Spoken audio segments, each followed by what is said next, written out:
Okay, so this video essay thing is over Yellowjackets season 2, episode 7. As I always say, I'm just going to get into it. There's Something in the Way by Nirvana opening. I really love that. About a year ago, last spring, some of my high school students used to always sing that song when they were walking into class, presumably because of the Robert Pattinson Batman movie. It is a really depressing opening and a really kind of depressing song. Speaking of being depressed, I definitely don't blame Shauna for being so out of it and sad in this episode. Postpartum depression, even if the baby is alive, can be a really hard thing to get through. And going through a birth and having the baby die is gonna mess with anyone's head.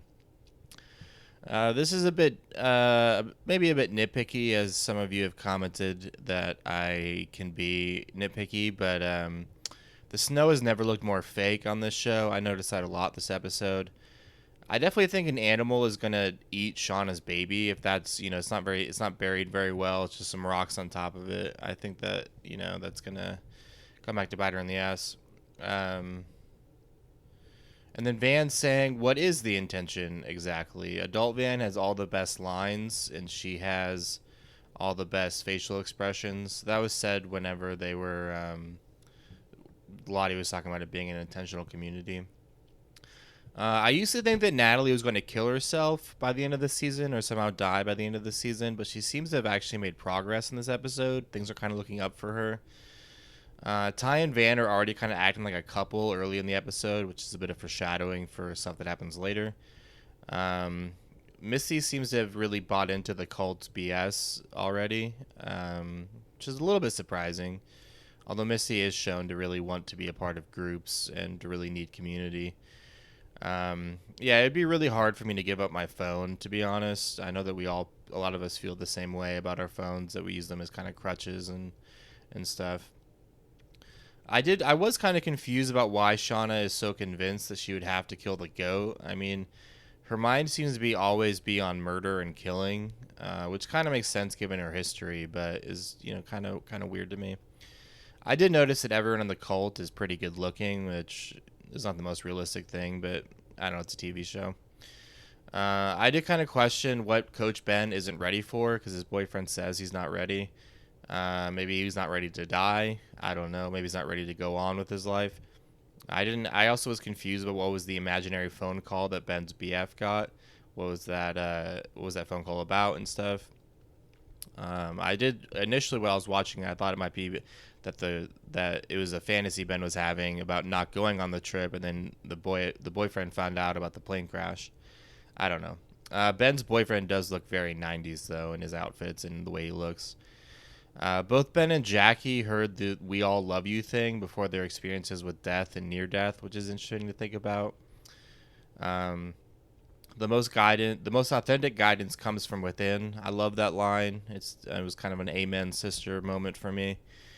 And of course, Mary turns the conversation towards negativity about Misty, because they were talking pretty positively about her, and then Mary starts talking about how crazy she is, which Misty is just so constantly. Mary is so constantly negative. I did like that they were finally addressing the whole Crystal disappearing situation. And Lottie thinking that Crystal could have survived is yet another example of how Lottie could be viewed as being full of shit.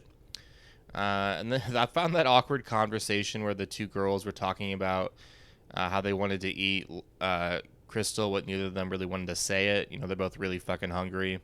It was a very realistic conversation, I felt like, and it's also very teenagery to be talking, to want to say something and be clear, but to be kind of scared of the social repercussions. Missy does sound super unhinged when they are searching for Crystal. She sounds super hysterical, and I don't know. It's kind of I loved teenage Misty's acting in this episode. And then the conversation where Lottie and Ty are talking about Dark Ty. I felt like they're talking about Dark Ty like she's a problematic part of their friend group, or something that she's a whole separate person from Ty who they have to both deal with. That was kind of hilarious. I would be super freaked out if I was Ty though. And Misty hoarding food in the future, present day timeline, it does make sense considering that she's a survivor of a pretty intense starvation. I do kind of get the same kind of thoughts about my own body sugar when I don't eat, how I, need to eat, and how eating is more important than pretty much anything. Um, Missy making jokes about murder is pretty fucked up when she's talking to Shauna.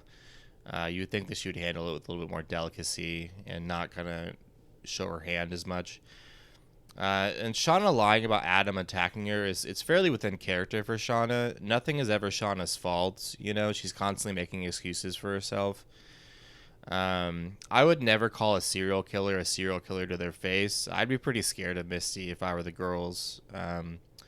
The actor playing Teen Misty does a really good job of clearly faking her emotions. You can tell that the teenage Misty is just kind of like already knows that Crystal is dead and is just kind of making shit up. Teenage Missy does express her emotions in a very deniable way. It's like semi-believable, just not super believable. And I found that pretty perfect. The kid or the goat or whatever, because a goat that's a child is called a kid. And its fate being entwined with Shauna's is probably foreshadowing about Callie and how Callie is now complicit in part of her mom's crimes because she lied to the cops and everything. Shauna is so fragile, especially in this episode, but both the adult and teen versions are just seem on edge constantly. I do understand why the sensory deprivation tank freaks Misty out at first. Sensory deprivation tanks do have a weird reputation. I know in Atlanta, the TV show Atlanta, Lockheed Stanfield goes into a sensory deprivation tank and has some visions. And then I just read a book by Philip K. Dick in which a character has a very strong reaction to being in a sensory deprivation tank.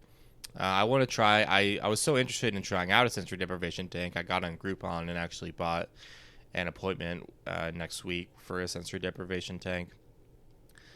Misty's dream sequence, it seems like it's obviously a Twin Peaks reference. There's the red curtain behind her, and that has to be intentional. And that whole thing, like the whole musical number and stuff, it's kind of an example of Americana, and so is Twin Peaks. And David Lynch in general seems kind of obsessed with Americana. The black box that Misty destroyed is shown in the dream sequence, as is the axe she used to chop Ben's leg off, and the syringe she kills the investigator with. So those are kind of some key points for understanding Misty, is how cold-blooded she is and stuff. That whole sequence was super captivating and top-notch in general. I really loved it. And I'm sure it is one of Misty's biggest fantasies to actually be able to have a real conversation with her pet Caligula.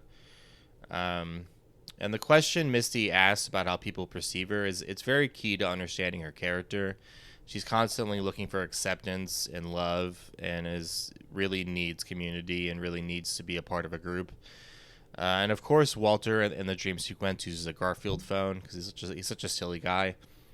According to Reddit, the Walter's Morse code in that dream sequence is pretty much gibberish, which Misty, of course, interprets as a confession of love.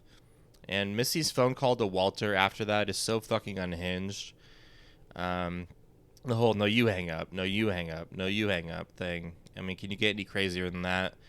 I'd be pretty freaked out if I was Walter, but I'd also maybe be amused. It is in some ways it could be viewed as kind of cute and quirky, which are both adjectives you could use to describe Walter himself.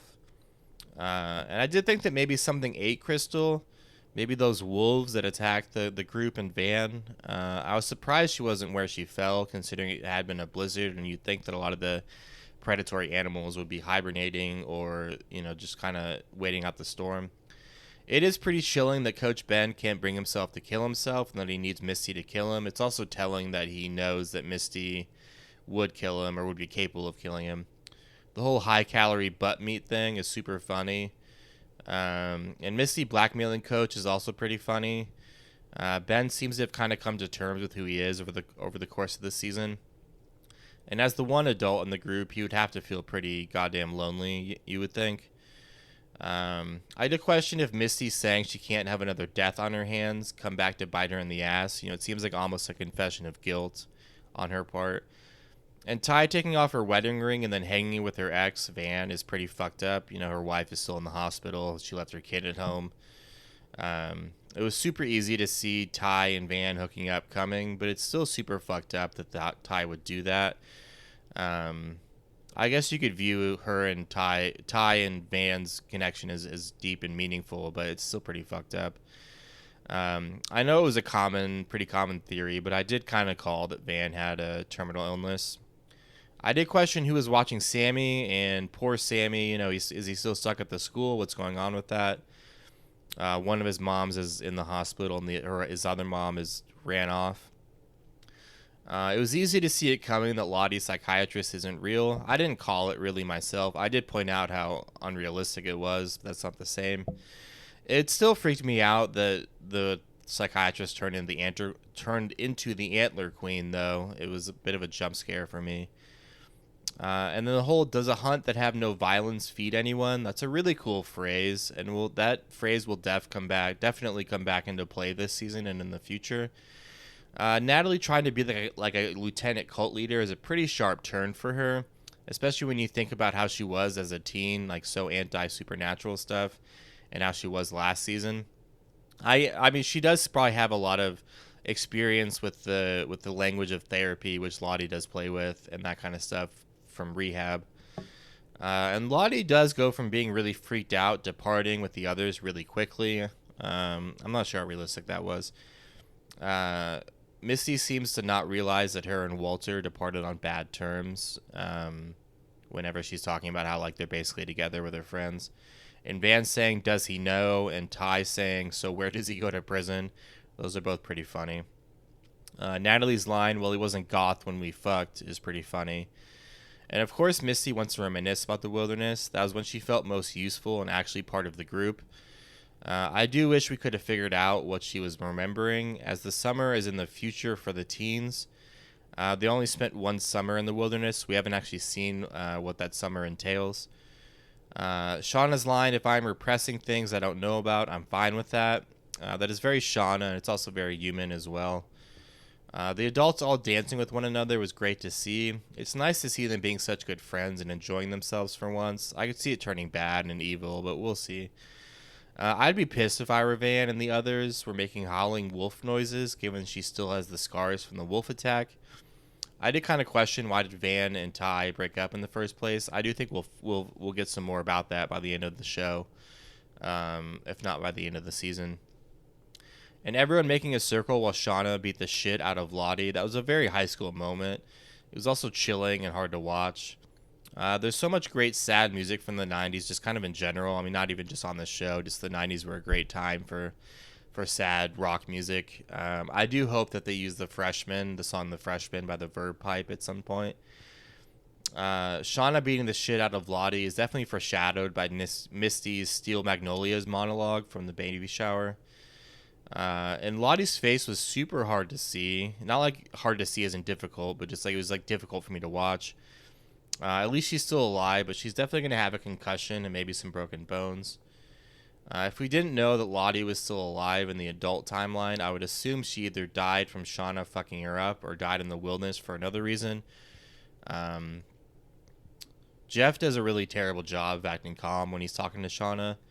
And the show does give me the feeling that horror movies give me, that feeling of being uncomfortable with the dark and feeling like I should constantly look over my shoulder feeling. So now I'm going to get into some predictions. We almost have to find out how Hobby survived by the end of the season. The show isn't focusing on it nearly as much as I thought it would, but we'll definitely find out more about that. And I could see Misty killing Mary, but maybe not until like season 3 or season 4. But Mary's definitely not going to make it till the end of the show. I think Coach Ben might out Misty as being a killer. Everyone in the adult timeline of the show seems to know that Misty is a murderer. I do think that Misty will try to deny killing anyone, though. And after Misty had a change of heart about him, we are definitely getting more Walter this season, and maybe even in future seasons. I think Ty will try harder to hook Van up with that specialist from Johns Hopkins. I could see Van going into remission and surviving longer, possibly, but I could also see her dying by the end of this season, or maybe by the middle of next season. It does look like there's some kind of attack in the cabin, like Mary is shown freaking out and backing away from something in the middle of the cabin in the preview for next episode. So maybe something comes down the chimney, perhaps? I don't know. I bet we don't find out what Misty wanted to talk about concerning their summer in the wilderness until season 3. It also looks like there will be some type of bloodshed at Shauna's house. There's a spurt of blood shown covering the family portrait. So I don't know about that. I could see that being maybe a dream sequence or a vision. I could also see it being some kind of animal or something. I doubt that a human is gonna die. I don't know. I don't really. That kind of confused me. I'm very interested to see where that goes. And they keep showing scenes of the girls attacking someone or something in packs. I did kind of question if they will go on hunt en masse or something. Seems likely. All right, I appreciate you watching. Please like and subscribe. And thanks.